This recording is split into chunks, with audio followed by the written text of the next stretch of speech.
윤 대통령은 앞선 변론기일보다 다소 늦은 오늘 오후 4시 40분쯤 헌재에 도착했습니다. 국회 측 대리인단의 최종 변론이 끝나갈 때쯤이었습니다. 윤 대통령 측 배진환 변호사에게 대통령이 왜 늦게 출발하냐고 묻자 청구인인 국회 측 진술을 들으려니 피곤해서 그런 것 아니겠느냐라고 했습니다. 윤 대통령은 본인이 대리인단이 최종 변론을 이어갈 때에도 모습을 드러내지 않았습니다. 국회 측 발언이 진행되는 내내 모습을 드러내지 않다가 저녁 9시가 넘어서 법정에 나온 윤석열 대통령. 1시간 넘는 발언 중 국민께 죄송하다는 말은 2번뿐이었습니다. 이마저도 한 번은 자신을 믿어주는 국민들에게 하는 사과로 읽혔습니다. 많은 국민들께서 여전히 믿어주고 계신 모습에 무거운 책임감도 느꼈습니다. 국민 여러분께 죄송하고 감사하다는 말씀 먼저 드리고 싶습니다. 윤 대통령은 마지막 재판에서도 비상계엄이 정당하다고 주장했습니다. 국회 봉쇄, 계엄 해제 의결 방해와 정치인 체포 시도 등 국회 무력화의 증거가 차고 넘치는데도 경고성 계엄이었다는 기존 주장을 되풀이했습니다.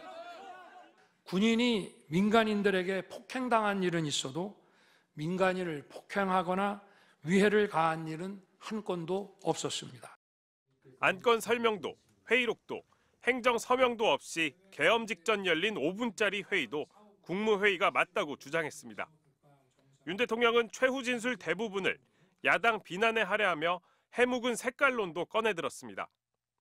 무려 178회의 대통령 퇴진 탄핵 집회가 열렸습니다. 거대 야당 의원들도 발언대에 올랐습니다. 결국 북한의 지령대로 된 것 아닙니까? 윤 대통령은 지난해 12월 대국민 담화 때처럼 이번에도 내란몰이라는 주장을 반복했습니다. 2시간짜리 내란이라는 것이 있습니까? 국회가 그만두라 한다고 바로 병력을 철수하고 그만두는 그런 내란을 보셨습니까? 윤 대통령은 마지막까지 실제 일어나지도 않았고 일어날 수도 없는 일이었다며 호수 위에 비친 달빛을 건져내려는 것과 같다는 주장을 이어갔습니다. MBC 뉴스 윤상문입니다. 윤석열 대통령은 직무에 복귀하면 국내 문제는 총리에게 권한을 대폭 넘기고 자신은 대외관계에 힘쓰겠다고 했습니다. 또 임기에 연연하지 않고 개헌에 나서겠다고도 했습니다. 자녀 임기에 연연하지 않고 개헌과 정치 개혁을 마지막 사명으로 생각하여 87 체제 개선에 최선을 다하고 싶습니다. 그동안 개헌에 대해 별다른 언급이 없다가 파면 위기에 몰리자 법정에서 개헌 카드를 꺼내든 겁니다. 앞서 대리인인 윤갑근 변호사는 탄핵을 면하기 위해 조건부로 무엇을 하겠다는 건 대통령의 방식이 아니라고 했는데 며칠 만에 말을 바꾼 셈입니다. 윤 대통령은 또 내란 우두머리 혐의로 구속 기소돼 계속 재판을 받아야 하는 데다 국정 운영 동력도 밑바닥을 드러낸 상황이라 개헌 카드는 실현 가능성도 낮아 정략적 거래로 읽힙니다. 윤 대통령은 지지자들에게 감사하다고 했습니다. 비상계엄의 목적이 상당 부분 이루어졌다고 생각하게 됩니다. 저의 진심을 이해해 주시는 우리 국민과 청년들에게 진심으로 감사 말씀을 드리고 싶습니다.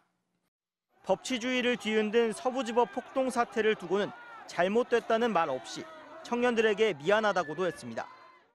저의 구속 과정에서 벌어진 일들로 어려운 상황에 처한 청년들도 있습니다. 옳고 그름에 앞서서 너무나 마음이 아프고 미안합니다.